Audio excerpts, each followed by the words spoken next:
All right. Sorry, man. I just love it. Okay. So, my brother here asked me to relay a story to you about how worship in Taliabo worked. Takže můj bratr zde mě prosil, ať vám řeknu, jak fungovalo shromáždění církve a uctívání v Taliabo v kmenech. Once we preached the gospel to the Taliabo and they came to a saving knowledge of Jesus Christ, Když jsme teda kázali evangelium a lidé se obrátili, they noticed that there were prayers in the lessons that we taught. There was the prayers that they saw in the teaching. They said, how do we pray? takže oni zjistili, že v těch vyučováních, co jsme my měli, prostě tam byly aj obsažené třeba modlitby a tak dále, takže my jsme se modlili, že? Takže oni přemýšleli o tom, tak jak se teď budeme modlit my. And because we had studied their culture for 4 years, we knew that they practiced a mantra.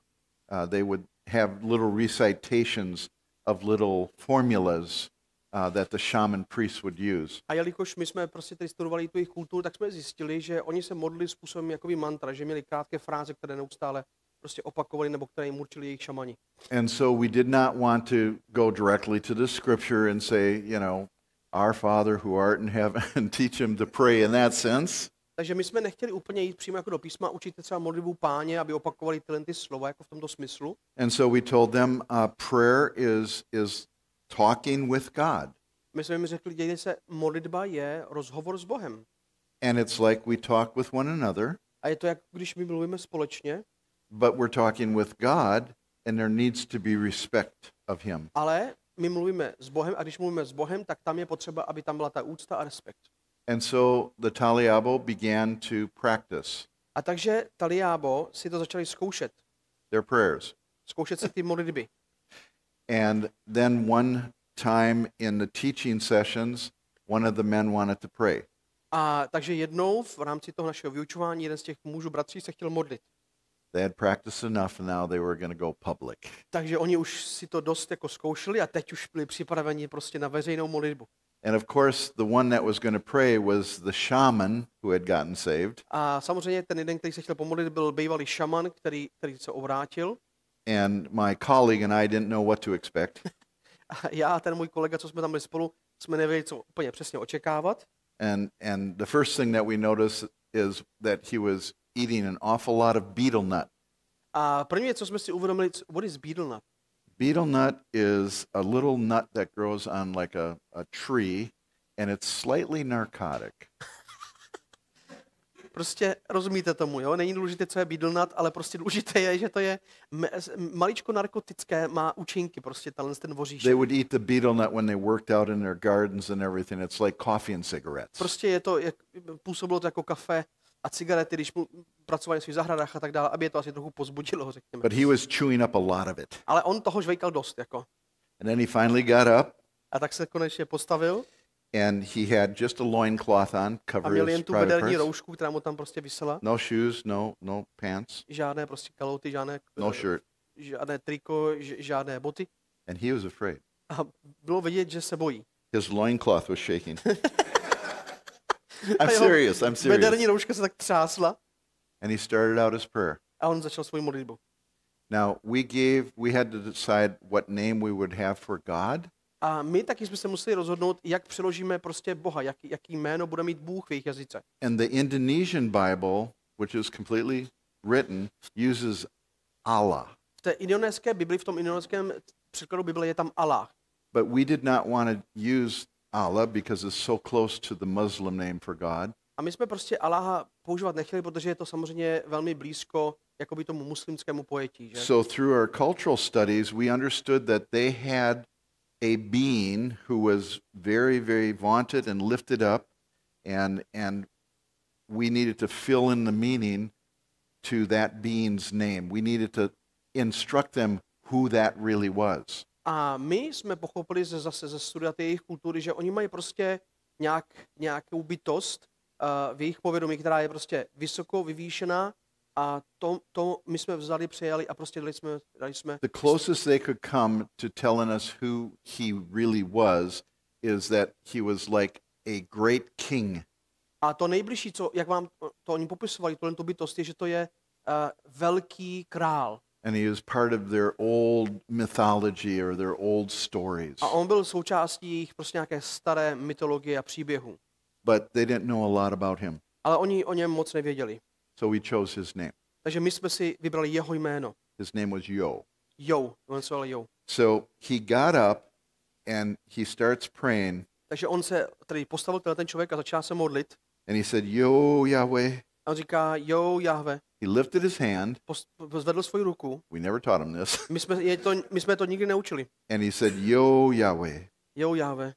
And then he began to list off all the attributes of the Father that he could remember from the teaching. A on začal vyjmenovat všechny atributy Boží, Boha Otce, kterými jsme je naučili v rámci našeho vyučování. And after he did that, he addressed Jesus Christ, the Son of God, A potom, co udělal toto, tak vlastně se obrátil k Pánu Ježíši.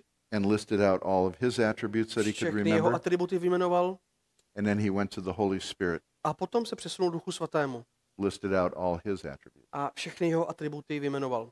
Then he prayed for the church service Potom se modlil za to shromáždění and thanksgiving for having the story come to them. a děkoval za ten příběh, který k ním konečně přišel, že? And then he thanked God the Father Poděkoval Bohu Otci, and God the Son Bohu Synu, and God the Holy Spirit. Duchu Svatému.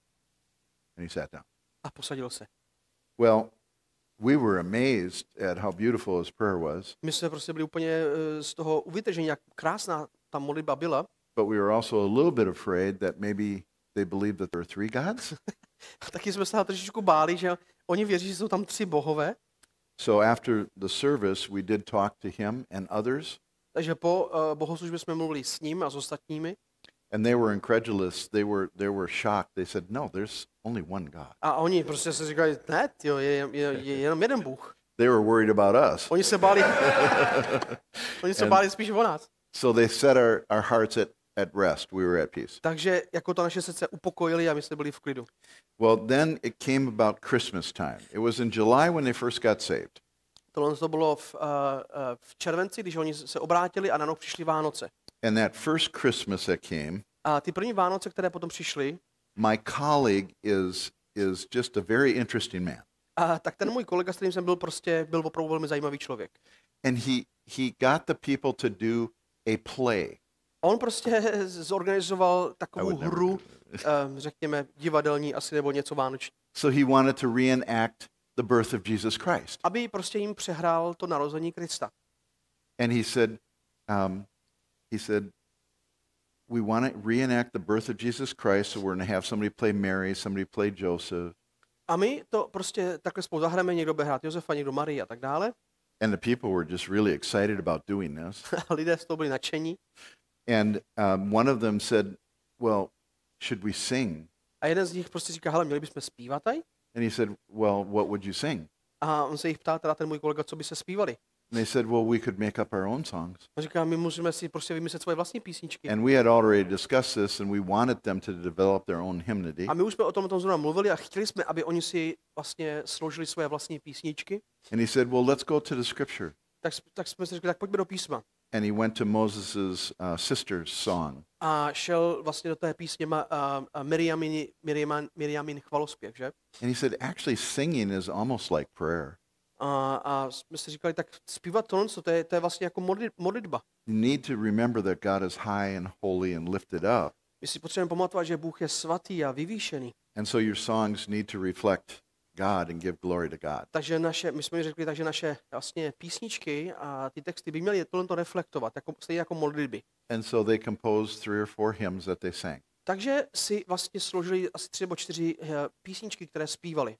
Then they brought the hymns to us first, and we checked out the words. Oni And nám nejprve ty písničky přinesli, my jsme zkontrolovali jakoby ty slova a tak dále, ten obsah. each of the hymns that they sang were they were based on scripture, certain parts that they had heard us teach and so forth, and especially about Christ. A každá z těch písní skutečně byla postavena na písmu, zejména z toho, co oni od nás slyšeli a co se od nás naučili.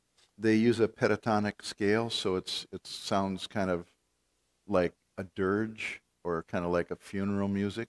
Jo, takže měli v podstatě spíš, jestli to správně chápu, jakoby spíš jakoby molovější ladění prostě, tyhle ty písně, takže to znělo trošičku dává to smysl? Jakoby smutně, maličko pohřebně, trošičku, jak kdyby.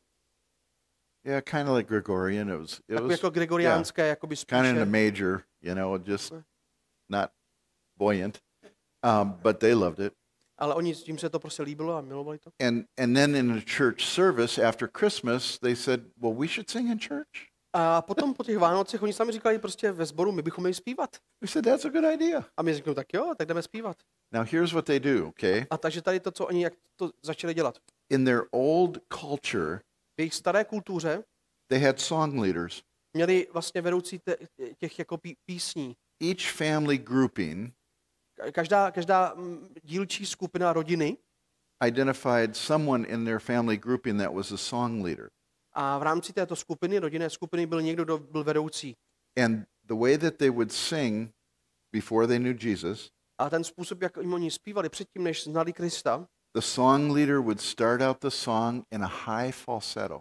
a tak ten vlastně vedoucí zpěvák začal tu písničku parou velmi vysokým falzetem, takzvaně. Whether a man or a woman, Když to byl žena nebo muž, real high falsetto. velice vysoko, protože když někdo zpívá vysoko, tak musí zpívat falzetem, protože to je speciální technika. And they'd sing one verse, maybe twice, 3 times at the high falsetto, A zpívali možná jednou nebo dvakrát tu sloku prostě v tom vysokém falzetu. and the rest of that family grouping would join in slowly. And by the third time they sing the first verse, everybody would be singing in unison. A postupně se k ním vlastně přidávala i ta skupina a do doby, než prostě došli k tomu jakoby třetímu jakoby opakování, tak už všichni zpívali. And the hymns that they wrote were cyclic. There was no end. A ty hymny a ty písně, které prostě oni zpívali a napsali, tak byly They were cyklické, beautiful. prostě oni neměli žádný konec. Yeah. Okay, so my colleague and I in a church service, we just always sat in the center. There was a great big pole there so we could lean against it. We were sitting on the floor. A já a můj kolega jsme vždycky v rámci toho shromáždění seděli uprostřed, byl tam takový nějaký kůl, na ten jsme se aspoň mohli opřít. 400 people. 400 lidí se schází. Many family groupings. A mnoho těch rodinných skupin tam. And as their hymnody developed, A tak, jak se ta jejich hymnologie vlastně rozvíjela postupně, they'd write the words to their song, they'd bring them to us, we'd check them out, oni napíšou ty svoje písně, make any přinesou je nám, corrections theologically if there was something that was wrong there. ujišťují se, jestli teologicky jsou správný a They'd jestli ty take it písně jsou. back home in their family grouping and they practice. A potom si je vezmou domů a doma ty písně cvičí. Then on Sunday they would sing them. A potom v neděli je společně zpívají. But what happened that was just totally amazing Ale to, co se stalo, bylo úplně úžasné. is you've got 400 people, we're sitting in the middle, and this group would start out high falsetto and singing and going along, and after the family sang a verse, the rest of the church would pick up the song and sing A it. vlastně to, co se stalo, je, že my tam sedíme uprostřed a teď jedna ta rodinná skupina začala, jeden člověk začal, přidala se ta rodina a za chvíličku se vlastně přidával celý sbor. But wait, there's more. Ale poslouchejte, ještě něco dalšího tam se dělo. Because there were so many family groups, Protože tam bylo tak mnoho těch rodinných skupin, then that family group would do the next one and tak, start in a high falsetto, tak další jiná rodinná skupina, like a next song, the next song. tak prostě si vzala a vedla jinou písničku, prostě někdo tam z ní jako by začal zpívat. The family would join along by the third verse. A další, než došlo ke třetí sloce třeba, tak další se Rest of the přidávali church would pick it up. a postupně celý sbor. They'd sing it through a couple times. Několikrát to zpívali Then the next group would start it up. a další skupina začala další písničku. And it just went around the church. A tak to prostě šlo po každé skupině, po celém sboru. Felt like I was in Pentecost. Já jsem si prostě myslel, že jsem na letnicích. That was all spirit taught people. To prostě bylo všechno duch boží, je to tohle naučil. We had no influence there. My jsme tam neměli žádný vliv na tohle. And we just enjoyed it. A my jsme si to jen užívali.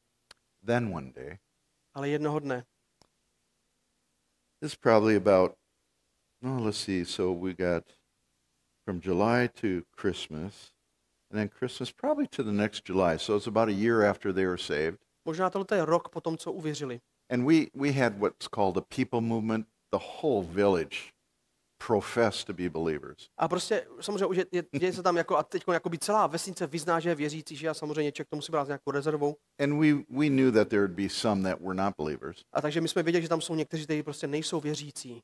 But you can only tamp down the flesh for so long. Ale prostě to tělo můžeš udržet jakoby jenom po určitou dobu. Nejde úplně to všechno kontrolovat, jinými slovy. And so one day in a church service, after about a year, Asi po roce při jedné z těch bohoslužeb, they started to lift up the song, tak začala jedna z těch skupin zase prostě zpívat, and the family group could carry it, který nebo jeden člověk, a potom ta rodinná skupina začala, but it only got to about here. ale došlo to jenom prostě Drop. kousek, třeba k té druhé nebo třetí skupině a padlo to. So the next family group lifted up the song, Takže další skupina začala jinou píseň, high falsetto. zase ten vysoký falzet. Family grouping was able to carry it for a little bit, A ta rodinná skupina to chviličku jako je vedla. but when the church tried to pick it up, it dropped. A když se začal přidat, nebo zkoušel přidat celý sbor, tak to prostě nějak upadlo. After 3 attempts, Po asi 3 pokusech, we went to the teaching part. tak jsme prostě šli jako a vyučovali jsme. After the service, A po té bohoslužbě my colleague and I got some of the men together that we know very well. můj kolega a já jsme se shromáždili několik mužů, které jsme velmi dobře znali. What happened to our music?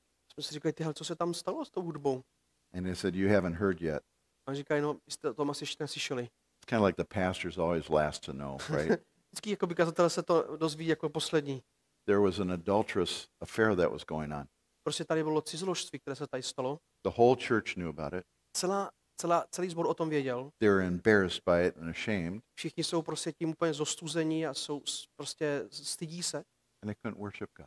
A oni prostě nebyli schopni uctívat Boha spolu. Amazing, Úžasné, že? amazing.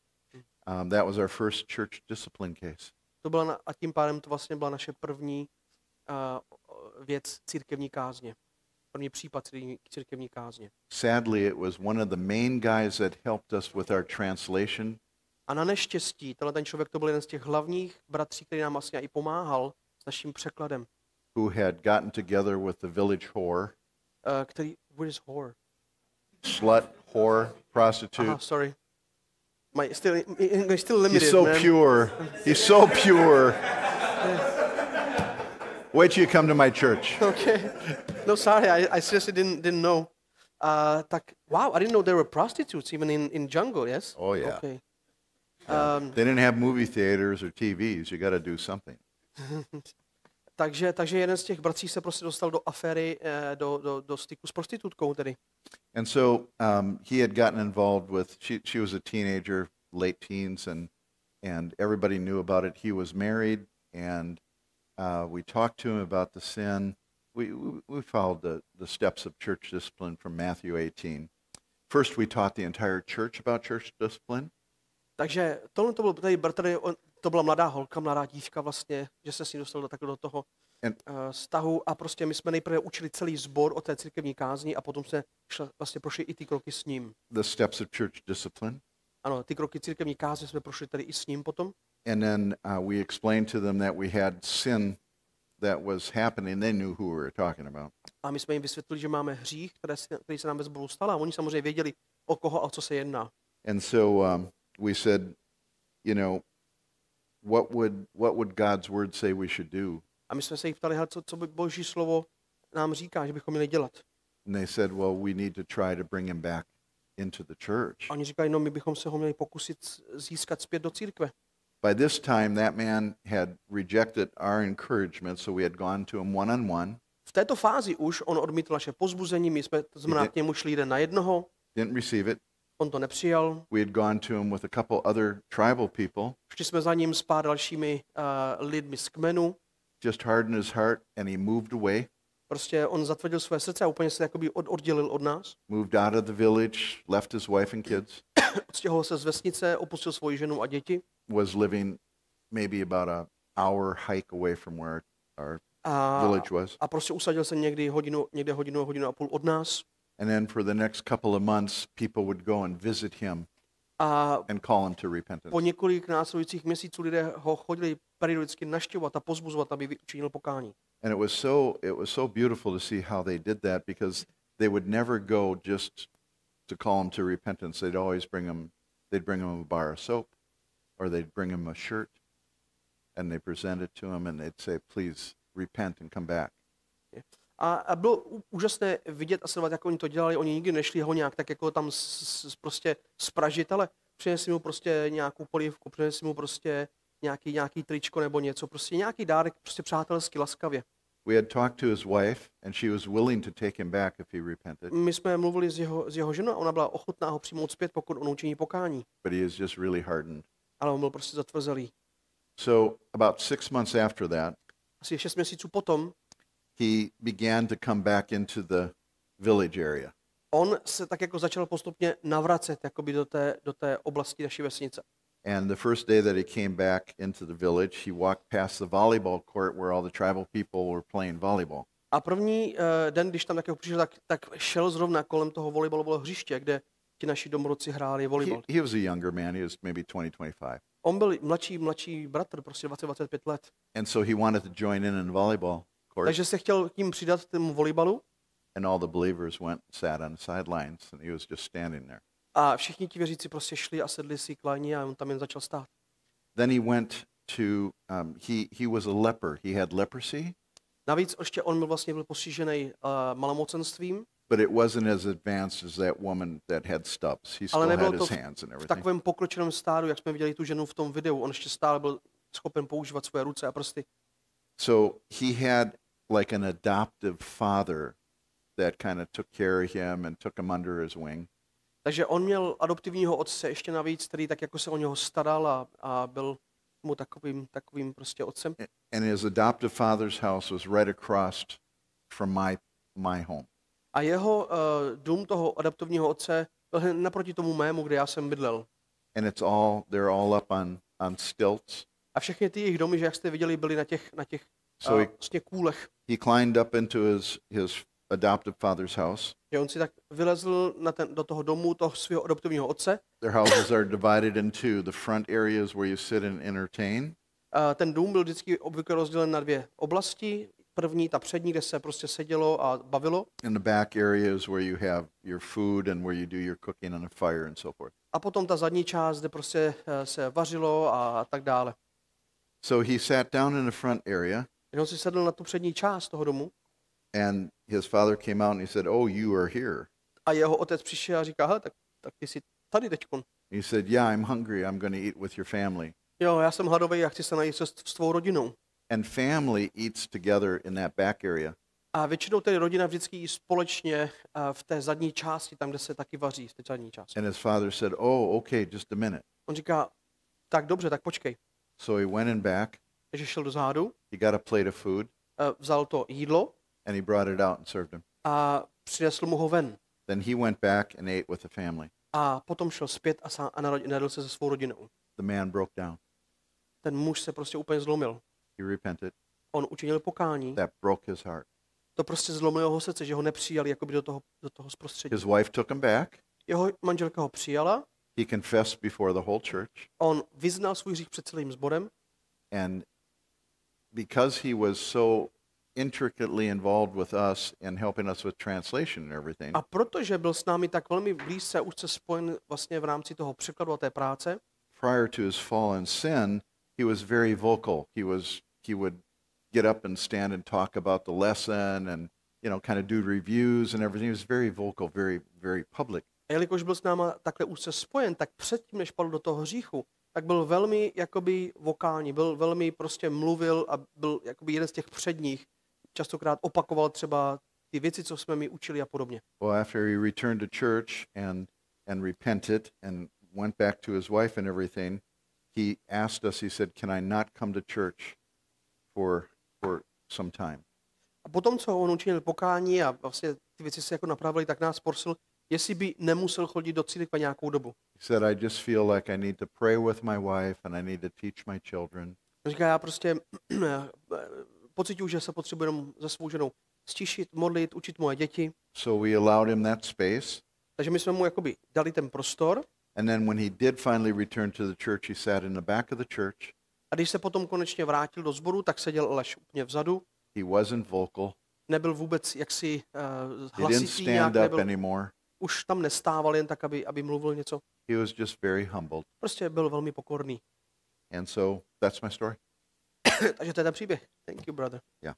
Díky. Yep. Já jsem ho jen poprosil, aby to sdělil, protože jsem si říkal, že to tak jako celkem se vztahuje maličko k tomu, co jsme si říkali předtím, uctívání, modlitba, společenství a tak dále. To jsem říkal, že to takové. Wonderful things we were able to see. Úžasné věci jsme viděli. No, it's true, and that is not loving to keep them close when they are rejecting the counsel and they're sinning. That isn't love. Okay, That's not just to compassion. translate, takže jenom přeložit. Boris říkal, že oceňuje, že to Steve sdílel ten příběh, protože v kontextu, ze kterého on pochází, a asi se s tím můžeme stotožnit mnozí z nás, že si lidé častokrát myslí, že to není laskavé, že to právě není ta láska, jakoby odvrátit se od někoho, oni by to možná tak nazvali, kdo zhřešil, že dopal do hříchu.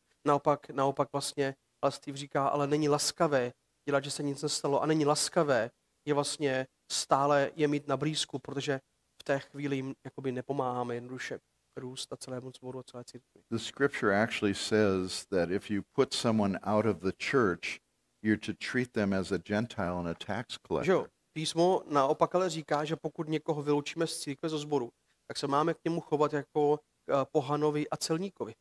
Which really is someone that is unsaved. You treat them like an unsaved person. Což je vlastně někdo, kdo není křesťan, kdo není spasený. I think the Taliabo did great. They were still compassionate towards him, Já si myslím, že Taliabo to zvládli dobře, že stále byli k němu jako milosrdní, but they let him know in their subtle ways that he was not part of them anymore. ale dali mu dobře znát a vědět svým způsobem, že není součástí jejich společenství. Maybe just one more story, Možná ještě jeden příběh. Yes, please, go ahead. because you got me thinking now. Protože jste mě přivedli k přemýšlení. You remember the Taliabo lady with the leprosy? Pamatujete si tu ženu s tím malomocenstvím, s těmi ruky? She was one of our hymn writers. Ona byla jedna z těch, která psala ty písničky. She wrote well over 100 hymns. Napsala asi 100 písní. And we had a point in our experience in Taliabo where we wanted to. This is maybe 5-6 years into the salvation and everything.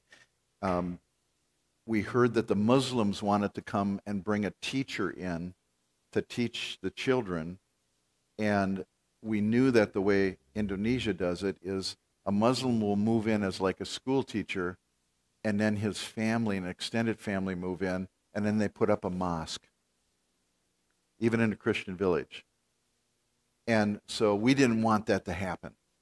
And so we sent word back to our church of this crisis, and they said, well, you need to put up a school, a Christian school.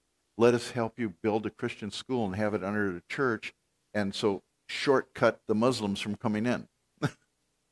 And so they sent us a lot of money to get the materials together, and a group of men came from our church, our home church in the States, and they helped us to build a building for the school.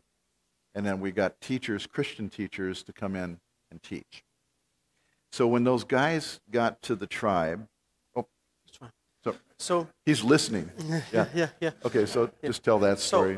Že Cut the tam Muslims vlastně off. se taky vlastně jako v Indonésii častokrát dělo to, že asi to iniciovala prostě místní samospráva vůbec, nebo ty vedení, že posílali, a samozřejmě to vycházelo z těch muslimů, že posílali muslimské učitele do vesnic, klidně i do křesťanských vesnic, zakládali tam školy vlastně a potom postupně tam přistěhoval celou tu svoji rodinu, ten muslimský učitel, a zanedlouho vlastně tam vznikla i vlastně muslimská mešita.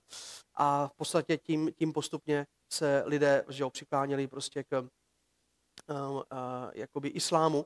A my jsme se tím setkali, nikdo z té vesnice to nechtěl, takže v podstatě nám bylo jakoby poraděno, ať je, jak si předběhneme a založíme my tu školu, ať je tak křesťanská škola, ať vlastně v podstatě máme jakoby náskok. Takže to je to, co se také stalo.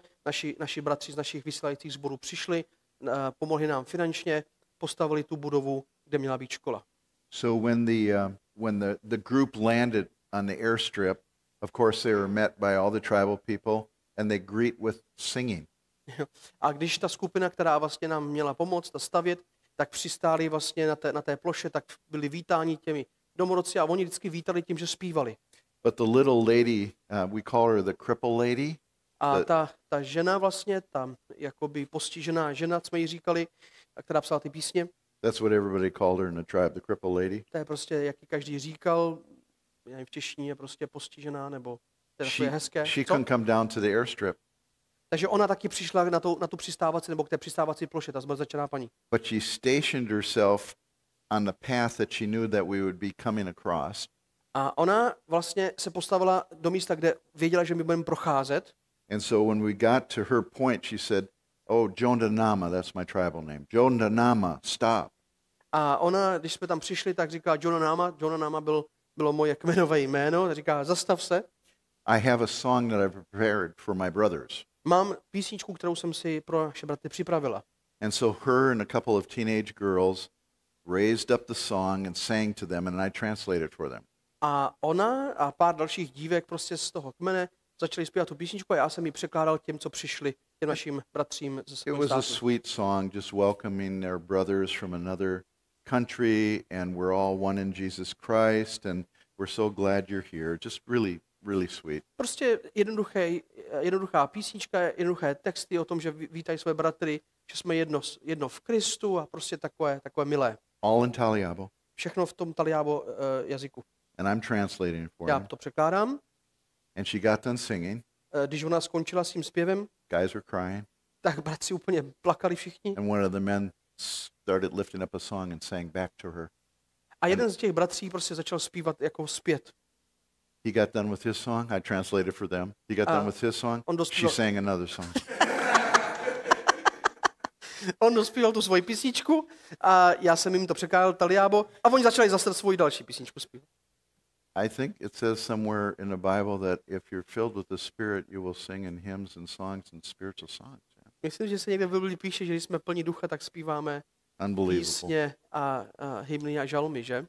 So that's why I'm a church planter, eh? To je proč jsem... Okay. Let's go to slide number 20. Pojďme do 20. Na 20 teda. Excuse me, 26. I think there's a What did I question say? here. 20. Jondanama, my son's name was Joseph. We made it easy for them. We called him Jonda. Okay? And so I am father of Jonda. Nama's father. Náma je. And Takže Jonah Náma, jemu vysvětluje to svoje jméno, jeho syn byl Joseph. So what was his tribal name? Joseph's no, they called him Jonda. Jonda, That's okay, his Jonda. nickname. Takže oni mu řekli Jonda a Náma je otec, takže Jonah Náma je otec Jonah, jak by to bylo jeho jméno. My wife was Jonda Nina. Nina. And Jonda Nina je asi jako matka.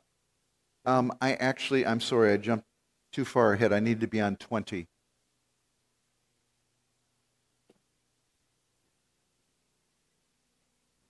Okay, remember we talked about the principles of ministry? Takže pamatujete, my jsme mluvili o těch principech služby. Very simply, they need to be guided by the scriptures, obviously, theological, ecclesiological, and you need to be committed to the Bible. A oni prostě opravdu ty principy musí opravdu vycházet z písma, musí být ekleziologicky přesné a správné, jednoduše. And this is just a little diagram of how they work. So then you have those main elements of your ministry, and then you look at the gifts and calling. Number one, for the church planter, what are his gifts and calling, but also for the people. And then you begin to unite them with the cultural context and the needs and things that are needed in the people that you're ministering to. So you start with the word, and you have your main areas, core values, if you will. Then you move to the gifting that you have in the church, and it should pretty much match up with the needs of the community because God's involved in this. We get to ride along with him. Jo. Takže vidíme tam vlastně tu spojitost těch základních jako hodnot, které máme a s naším obdarováním, ale také s potřebou té komunity, ve které žijeme. To znamená, ideálně by ty vlastně obdarování a povolání lidí, pastorů a těch, kteří zakládají ten sbor, by měli nějakým způsobem odpovídat těm potřebám té komunity vlastně bezprostřední, ve které sloužíme a ve které žijeme, když to tak jako velice zkrátím. So Obviously, you start with the scripture because that's non-negotiable. Samozřejmě začínáme s písmem, protože to je absolutně přesně nejde vlak. But then you trust that God has raised up people from within your own group that can help you to carry out those things. A potom důvěřujeme Pánu, že on vzbudí a povolává lidi v našem středu, kteří nám pomáhají v tom nést dále tu naši vizi a misi. And then you have identified the biblical needs within your body, within your church, and so then you use those gifts that are exercising and applying the core elements, and they apply it to the church then at large. And it's just cyclic, just keeps going around. Takže je to jakoby cyklické a v podstatě potom používáme ty naše základní stavební kameny k tomu, abychom v podstatě byli prospěšní, jak také i sboru, ale komunitě kolem nás. Next slide, 21. Další 21. This is a simpler explanation of the same thing. Takže tady máme vlastně jednoduché vysvětlení stejné věci. Okay, so you got the Bible and the church. Máme tam tedy Bibli a písmo. And you have myself as a church planter. Máte tam mě nebo kohokoliv jako toho, který zakládá sbor. I'm taking the biblical principles, those core values that I have. Takže a potom stavím na těch biblických principech, těch základních hodnotách, které mám. And I'm applying it to the target community or the church at large. A aplikuju je na tu komunitu nebo na církev, se kterou pracuji. Let me share how this works out. Another example from Taliabo. Další možná příklad, jak tohle fungovalo v Taliabo. So everything was humming along very nicely. Všechno It was bylo going well. jakoby nastavené hezky a všechno dobře šlo.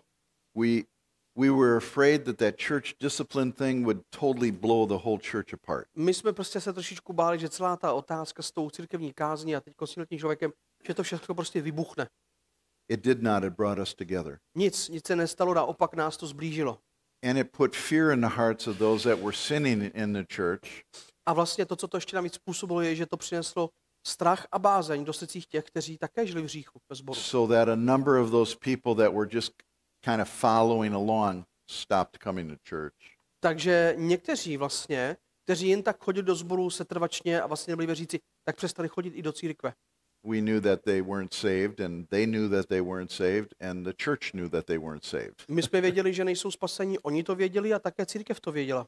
But we were still kind to them and loving, and we also started up another Chronicles of Redemption so they could go through it again and possibly get their understanding. Ale my jsme jim prostě chtěli sloužit a být tím milí a také i proto jsme začali vlastně další běh těch Chronicles of Redemption, toho materiálu, který jsme vyvinuli, aby jsme je mohli vyučit a přivést ke Kristu. But a funny thing happened. Ale taková legrační věc se stala. Okay, so say this is the island of Taliabo. Řekněme, že toto je ten ostrov Taliabo. It's 200 miles long. Má 200 mil, což v kilometrech, nevím, je And dlouhý about 200 mil. 50 miles across. 320 a 50 miles across. Yeah, A 50 mil na šířku. quite small actually. Tak malý, že? The tribal people live in the interior of the island. A vlastně ti lidé toho kmene žili spíše jakoby ve středozemí toho ostrova. But there are, and on the coast there are villages, but not of tribal people. They're Indonesian people. Ale na pobřeží byly vesnice, a to nebyli jakoby ti kmenoví lidi z toho kmene, ale to byli Indonézané. We'd call them nationals. My jsme jim říkali prostě Okay. ti místní. And there are some schools in those villages, A v těch vesnicích byly třeba školy, and stores, obchody, but not like you think. ale ne obchody takové, které známe. There were no roads. Nebyly tam žádné cesty, silnice, There were no like automobiles or anything like žádné that. automobily, nic Very takového. primitive. Prostě velmi primitivní. There were some Taliabo people that moved down to the coast A někteří Taliabo lidé se odstěhovali k tomu pobřeží and kind of integrated with the national people, the Indonesians. a tak nějak se prostě integrovali s těmi místními Indonézany. There were even churches on the coast. A dokonce na tom pobřeží byly i sbory. They were Dutch Reformed churches. Oni to byly vlastně holandské reformované církve, sbory. You could not find a believer amongst them. A prostě mezi nimi jste nenašli jediného věřícího. The liturgy of the Dutch Reformed Church, it's wonderful, Ta liturgie té holandské reformované církve je úžasná, že? but it was just all tradition. ale bylo to celé prostě jenom jakoby tradice. And the leaders of the Dutch Reformed Church would be paid for baptisms in bottles of alcohol. A paid with bottles of alcohol. Alcohol, yeah. They'd get, Takže ti vlastně duchovní těchto církví sborů byli placení za svoje křty, jestli jsem to správně pochopil, alkoholem. and the immorality was unbelievable. A ta nemorálnost, která se tam dělala, prostě byla In the neuvěřitelná. church. V církvi. So some of these Taliabo people that were down on the coast now, they heard about what was going on interior. Takže někteří Taliábo lidé, kteří se předtím odstěhovali na pobřeží, nyní se doslechli o tom, co se děje v tom Taliábo kmeni, vlastně v tom středozemí. Now, in the interior, where the tribal people lived, their houses were made of bamboo and thatch roof. A vlastně v tom středozemí ti kmeni Taliábo žili prostě v jednoduchých domech, které byly postavené z bambusových prostě tyčí a pokryté těmi listy jenom. On the coast, their houses were like made of bricks, and they had corrugated tin roofs. Na pobřeží ty domy častokrát byly postavené už normálně z cihel a měly klasické střechy. Maybe some of the store owners, the Chinese people, would have a generator, so they had like lights and things like that. Někteří dokonce podnikatelé, kteří tam vlastnili ty obchody Číňané častokrát, tak možná už měli generátory, to znamená, tam měli vlastně dostání elektriku. So some of these Taliabo came from the coast and came into the tribe to see what was going on. A takže někteří z toho pobřeží, ty Taliábo lidé původně přišli zpět do toho kmene, aby se tam podívali, co se tam děje. They liked what they saw. A jim se to líbilo. They left their stone houses down on the coast, Nechali tam svoje cihelné domy u pobřeží and they built themselves tribal houses, a postavili si prostě ty domy jednoduché and they got involved listening to the Chronicles of Redemption, a zapojili se do toho, že poslouchali ty Chronicles of Redemption and many of them got saved. a mnozí z nich uvěřili. They moved into the church services and started worshiping with us. A začali být součástí sboru a společně s námi uctívat. But because they had been on the coast so long Ale protože byli dlouho na tom pobřeží and in the Dutch Reformed Church, a byli součástí těch holandských reformních církví, they had hymns that now had real value to them because they understood what the words meant. tak prostě měli najednou písně, hymny, které najednou vlastně měly pro ně novou hodnotu, protože konečně porozuměli hloubce toho, co ty hymny vlastně sdělují. Because they were regenerate. Protože byli zachráněni, spasení. So these are old European hymns. Takže toto jsou vlastně staré evropské hymny, že? You know, a mighty fortress, say. Přepevný hrad, Pán Bůh náš. Holy, Nebo hrad přepevný. holy, holy, holy. Svatý, svatý, svatý. So we had a culture war going on Takže my jsme tam měli takovou kulturní válku teďkon. over music. Jejíž příčinou vlastně byla hudba. They were all Taliabo, Oni všichni byli Taliábo, but the ones from the coast were thinking, oh, these dirges, these mournful songs that they're singing. tak co se vrátili do toho kmene, říkají, tak tyhle ty prostě písničky, takové jednoduchý, primitivní Taliábo, prostě co zpíváme. And so this group of people that came up from the coast, they'd sing a hymn. A takže ti lidé, kteří přišli do pobřeží, chtěli zpívat tyhle ty staré hymny, písně. Not in Taliabo, but in Indonesian. Ne v Taliábo jazyku, ale v té indonéštině.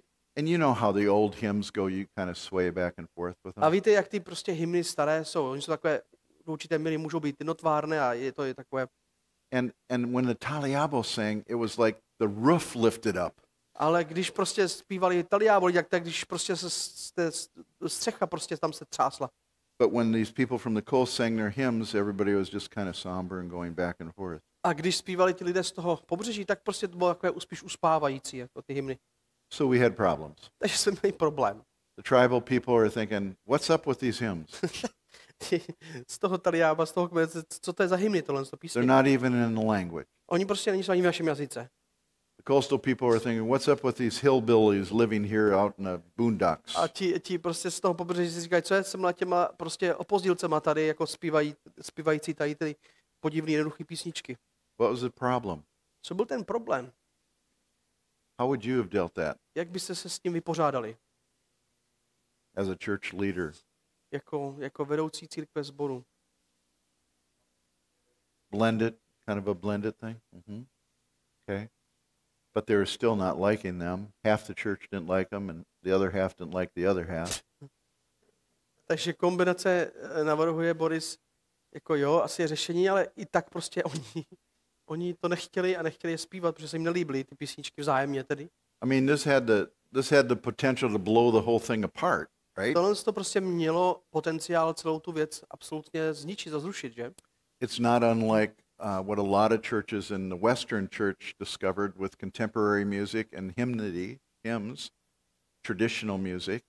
Some churches decided, okay, we're going to have an early morning service, and that's going to be the traditional one, and all the old people go to the early morning service for a traditional one, and then the young people and the young families go to the next service because that's the more contemporary service. Některé sbory to vyřešili zejména na západě tak, že ve Spojených státech, že mají prostě dvě bohoslužby, jedna ta pro ty starší lidi, kde je taková ta tradiční náplň, a potom druhá pro ty mladší, prostě, která má ty současné spíš písničky a tak dále. And some pastors actually thought that's a solution. A někteří kazatelé si opravdu myslí, že to je opravdu řešení. Basically, that's splitting the church. To je v podstatě rozdělování církve, rozdělování sboru. But with the blended thing, you still have them hating each other. They don't like to sing those things. Ale s tím, když se to snažíme nějakým způsobem spojit, tak pořád tam máme dvě skupiny, které se navzájem jako nesnáší, ale jen tak to spojí, protože jsme jim to nějak asi řekli. So what we did Takže to, co my jsme udělali, is we taught them that they were not loving one another. takže jsme jim říkali a učili, že se navzájem nemilují. And we explained the context of these people that had gone to the coast. They had learned these things. They never understood the words. They just would always go sing it because that's what everybody did. But once they got saved, God illumined their thinking and they thought, these are beautiful words. A my jsme se snažili vysvětlit těm Taliábo kmenovým lidem, že prostě dívejte se, tak tyhle lidi na tom pobřeží, oni zpívali, pro ně neměli žádný význam, a teď, když se obrátili, tak tyhle ty písničky jsou pro ně velmi hluboké a mají pro ně skutečný význam. And we explained to the tribal people that that's why they like singing those hymns. And then we explained to the coastal people, we said, the Taliabo, when they got saved, they never were exposed to those hymns. They created their own songs, and these are from their heart. And that's why you see such exuberance when they sing them. Takže to je to, co jsme vysvětlili těm lidem z toho kmene, a naopak těm lidem z toho pobřeží jsme vysvětlili, podívejte se, ti lidé, když se obrátili, tak prostě oni neznali všechny tyhle ty písně, oni jsou úplně z jiného prostředí a vlastně tohle je výsledek jejich lásky k Kristu, jejich obrácení, prostě jejich nového života, nadšení. And then we went to Galatians 5 and taught about the fruit of the Spirit. A potom jsme šli do Galackým 5 a mluvili jsme o ovoci ducha. We said you're not acting under the control of the Spirit when you're feeling this way towards one another. Vy nejednáte na základě vedení ducha prostě v této oblasti. And so it continued on. A takže tak jsme pokračovali. They blended it. Oni to prostě potom They spojili still have blending. A stále to tak mají. But, you know, there's so many things that can hinder a church. Je prostě tak mnoho věcí, které opravdu tu církev můžou jaksi zpomalovat. But typically the answer to all the problems is humility. Ale zpravidla ta odpověď And na love. všechny tyhle ty těžkosti a problémy nebo na většinu je pokora. Yep. Charles. Very little. They do now. Because when we brought the school in, the children are taught in Bahasa Indonesia. And it's a curriculum that the government schools use. No. And it was so different from, you know, their indigenous songs. Takže tady byla otázka, že jestli oni ti lidé z těch kmenů Taliábo rozuměli něco vůbec jakoby tomu asijskému indonéskému jazyku, a oni tomu nerozuměli vůbec. Takže proto to pro ně i bylo vlastně těžké, ty písně jim nerozuměli. Nyní už je to jiné, protože ta škola, která tam se vlastně založila a vznikla, tak ten jazyk, ve kterém oni vyučují, je ta indonéština. So it's the language the school teaches in is the Indonesian language. Indonesian language, and the children are literate. A takže ta indonéština se tam tady učí a děti už jsou vlastně gramotní teďkon. We taught literacy to the tribal people. My jsme učili vlastně gramotnost také i ty lidi z toho kmene. But their children learned Bahasa Indonesia and became literate in Indonesian as well. Ale děti teď, ta naše generace už vlastně roste i s tím vzdělávacím systémem indonéským, to má jazykem a tak. we realized that civilization was encroaching. It was coming to them. And so we needed to prepare them for that. A my jsme si uvědomili, že ta civilizace vlastně na ně už doléhá nebo přichází, tak jsme na to chtěli připravit.